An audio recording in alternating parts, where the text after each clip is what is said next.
Hello everyone, I am Pro RM Daddy. Hi, I am ProRM. Subscribe to my channel and I'm also a gamer. Also subscribe to my dad's channel and hit the like video. So today we are going to see a unique scenario which was presented or being asked by one of my customer. The scenario involves Excel and dynamic row and column. Uh, so the requirement was that the customer would actually receive data in Excel, and the Excel may have new column added every day, or uh, let's say new rows added every day, and the column could be rearranged. Like in this case, if you see description, ID, name, and salary, it could be other way around as well.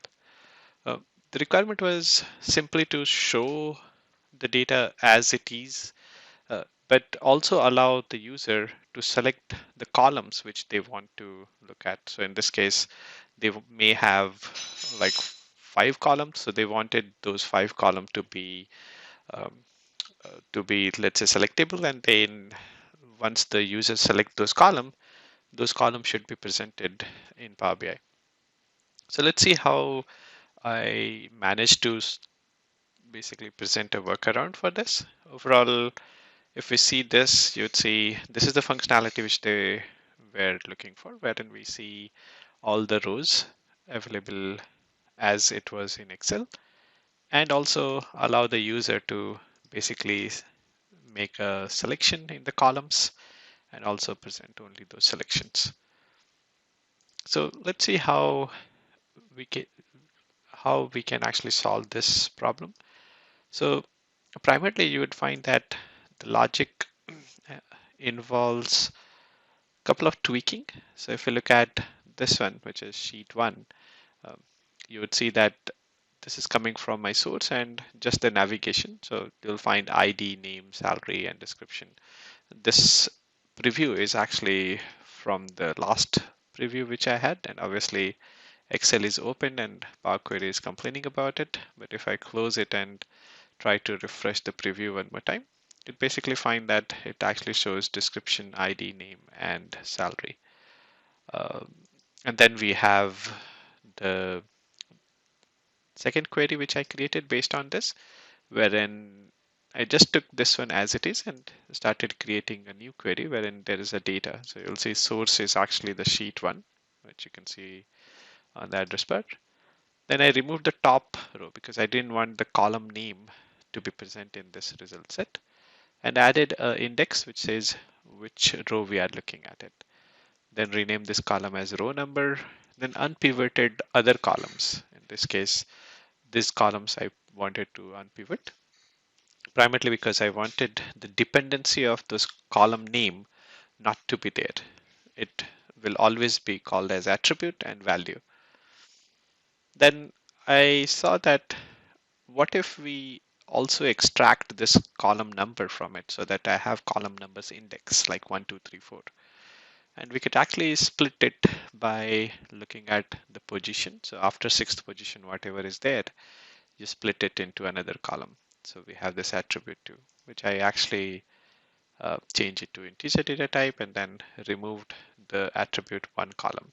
And then we have the row number, the column index, and the value.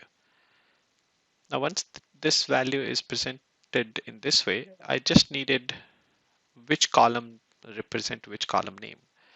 So I actually duplicated sheet 1 one more time. You can see sources against sheet 1.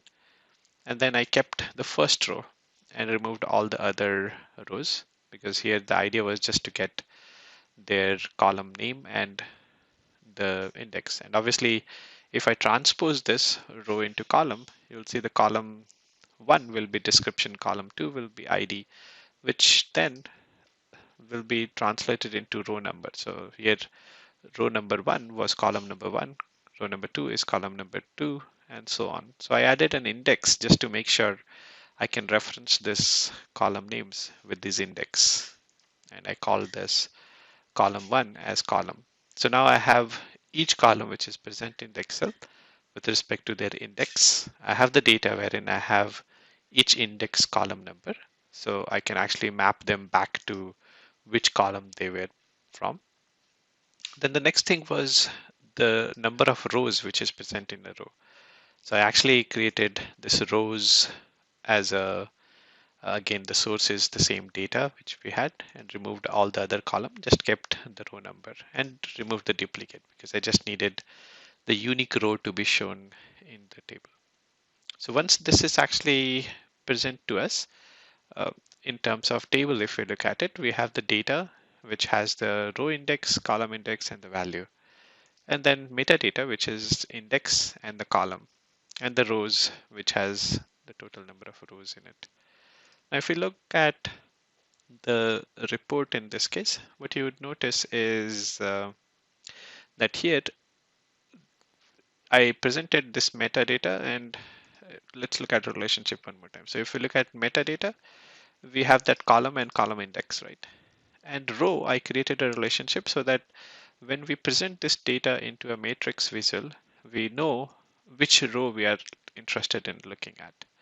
And then it filters this particular data to be only that row. And that way we can actually do an aggregate on that particular value column and present it. So if I look at the selection option, this is coming from metadata, which is disjoint table. It doesn't have any relationship with any other table. But if you look at this one, which is the matrix visual, wherein we have the row number, which is coming from the rows table, and then the columns, which is coming from the meta. But here there is no relationship between these two, right? So we have to form some sort of relationship, and that's what this calc value is doing, which is actually a measure. In this measure, what we are doing is we are just, let me make sure that I can increase the font so that people can see. So if we look at this, we have this measure wherein I just need to identify what is the selected value of this index column. Now, this index column is actually coming from the same table, which is our metadata column, right? So when a user will select, let's say from here, description, ID, or name, their corresponding index will be available to us, like 1, 2, 3. In this case, this will be 1, this is 2, this is 3, and this is 4. So once I have the column number, all I have to do is look at the data, filter it by that column number, and get the max value. Here, max is just a way of extracting one unique value. You could also use min, but since we know that one row and one column will always produce only one value, then min and max doesn't matter. So here now we get the value which we have in this particular column, and we can actually show it repeatedly for all the other columns as well. So this is a very simple DAX measure, I would say, to create it. And once I place that measure into a matrix visual, I now have the row number and then each column present in here.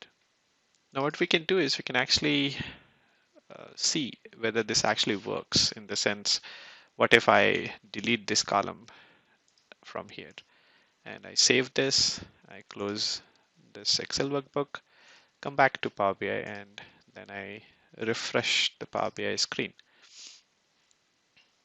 And what you would see is now I have ID as the first column, name and the salary, and here also you'll see that we have the corresponding columns available for the selection. So this gives exactly what my customer's requirement seems to be. And also, you saw that we could actually add new row into it, and it should still work as expected. So let's say if I add another row, which is saying Pro RM Daddy, and let's say I give myself this number and the salary, and I save it, close it. And then if I go back here and if I refresh it one more time, you'd now see the fourth column being added. And similarly, if I add the description column, you'd see that the description column will also be added. And just to make sure I do that, I will basically insert a column in between so that there is no order part of it. So here, let's say, let's see, and similarly, let's see, and then I can just simply copy the rest of them and just save it, close it, and then come back here, refresh the data.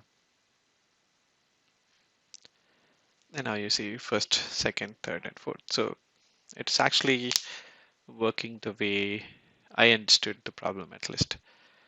So that's about for today. Thank you for watching. And if you like my videos, please subscribe. Thank you. Have a good day.